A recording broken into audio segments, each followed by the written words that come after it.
Pawn to e4. Pawn to c6.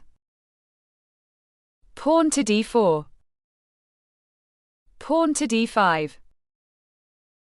Pawn to d5. Caro-Kann defense. Exchange variation. Pawn to d5. Pawn to c4. Panov attack. Knight to f6. Knight to c3, pressuring the d5 pawn. Knight to c6. Black counters hitting d4. Knight to f3. Bishop to g4, pinning the defender of d4. Pawn to d5. Knight to d5. White to play, what to move? If queen to b3, the main line, a double attack on the knight and the b7 pawn.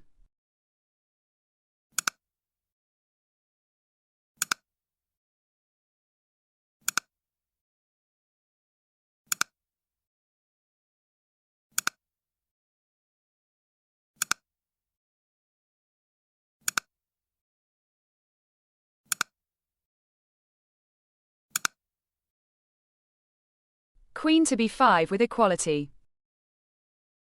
Pawn to h3 was played in the game, a side line to get out of theory. Bishop to f3. Queen to f3. Black to play, what to move? If knight to d4, a blunder. Black to play, what to move? If queen to d5.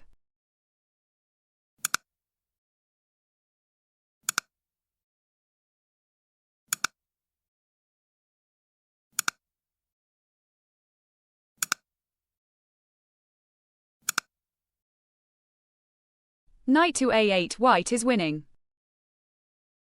If knight to c2. Knight to a1, a mistake. If knight to b4, a great move, threatening the fork on c2. Hitting f7.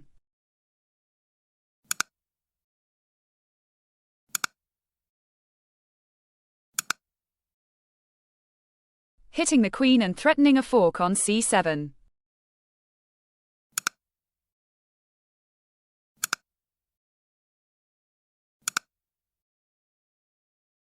Queen to f7 with equality. This is all Stockfish theory.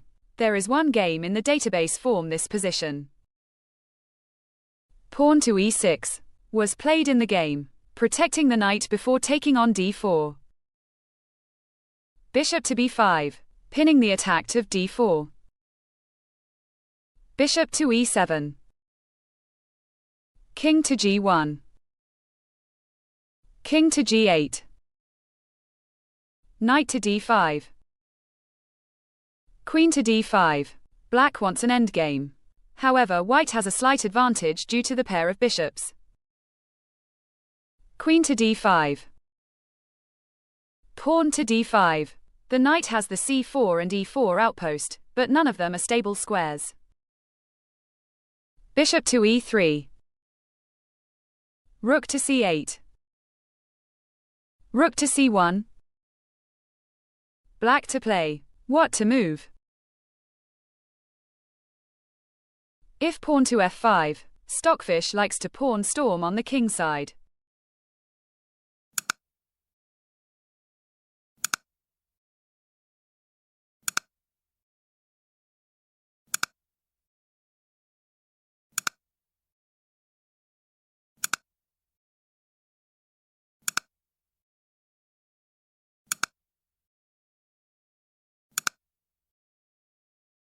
Bishop to f4 with equality. Pawn to a6 was played in the game. Bishop to a4. The bishop wants to keep an eye on e8 to prevent black's rook to take the e-file. Knight to a5, a dubious move. The knight dreams to reach the c4 outpost. but in the process opens a diagonal for the light square's dragon. Bishop to d7, creating the wooden shield.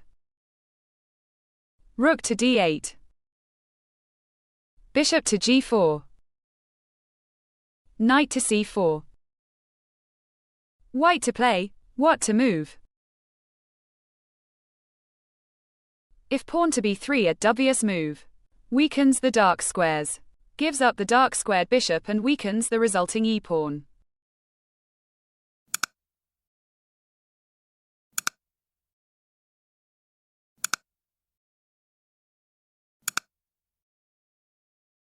And black has consolidated the position. Bishop to f4, a great move, was played in the game. Bishop to d6. Bishop to d6. Knight to d6. Again, the knight moves and frees the file for the rook's invasion. Rook to c7. Reach the 7th rank and the game you will win, said Capablanca. The position is still equal though. However, white is the one pressuring. Black to play, what to move? If rook to e8, a great move.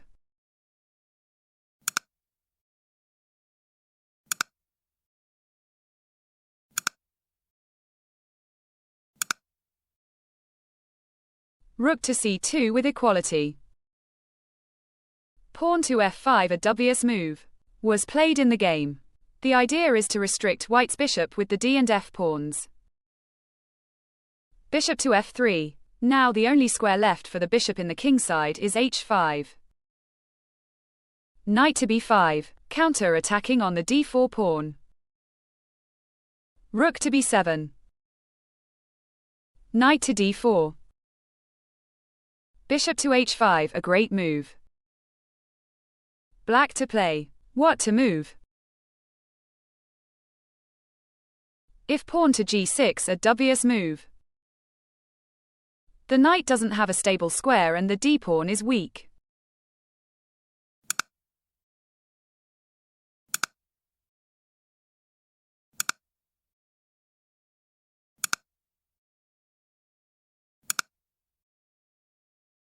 Bishop to c4, white is winning. Rook to d6 was played in the game. Rook to e1, a great move, threatening to double on the 7th rank. Knight to e6. Bishop to f3. White prepares a trick, taking advantage of the fable position of black's knight. Rook to f6. Sandwiching the knight between the two rooks to prevent rook takes knight tricks. Rook to e5. Pawn to d4. King to f1, centralizing the king. Pawn to h6. Bishop to d5, pinning the knight. The human move. White sees that after the exchanges he will be one pawn up. Stockfish thinks that one pawn is not enough and gives this move a dubious mark. King to h7. Bishop to e6. Rook to e6. Rook to e6. Rook to e6. Rook to d7. Rook to c6. Rook to d4. Rook to c2. Rook to b4. Pawn to a5. Rook to b5. Pawn to a4. White to play, what to move? If rook to f5, a dubious move.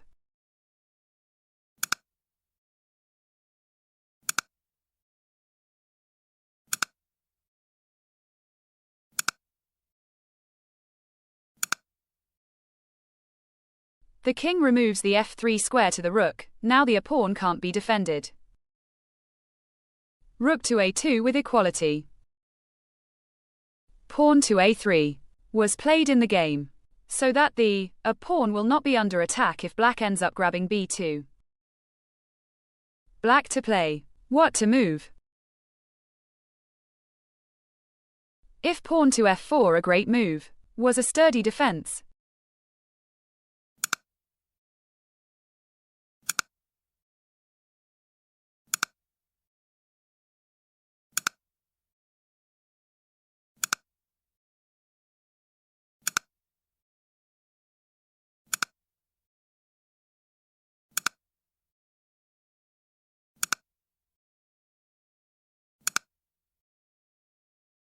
And white is still winning. King to g6, a mistake was played in the game, the start of an incorrect plan. Pawn to g3, preventing f4 and creating an impenetrable wall. King to g5. Rook to b6, cutting black's king. Black to play. What to move? If rook to d2 was a sturdy defense. Asking white how they will progress.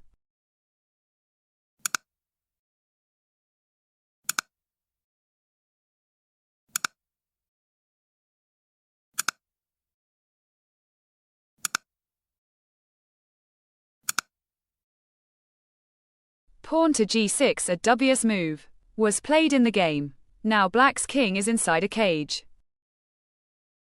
King to g2. King to h5. King to f3. King to g5. King to e3, a great move, unblocking the f-pawn. King to h5. Pawn to f3. Who solves all the problems? Facundo, the f-pawn. Rook to h2. King to f4. And black resigns. The game could have continued like this. Rook to h3. g5 doesn't work either. Try to work out the sequence of moves. Pawn to g4. King to h4. Rook to g6. Pawn to h5. Pawn to f5. Rook to h1. Pawn to f6. A great game by Sarana, who outplayed his opponent in the endgame. White used the activity of his bishops to restrict the mobility of black's rooks. There were two weaknesses in black's camp. One was the lack of a stable square for the knight and the other the isolated d-pawn. As a consequence, after accurate play, white ended with one pawn up in the endgame. However, according to Stockfish, one pawn was not enough to win. Black tried to activate his king, but it ended trapped inside a cage.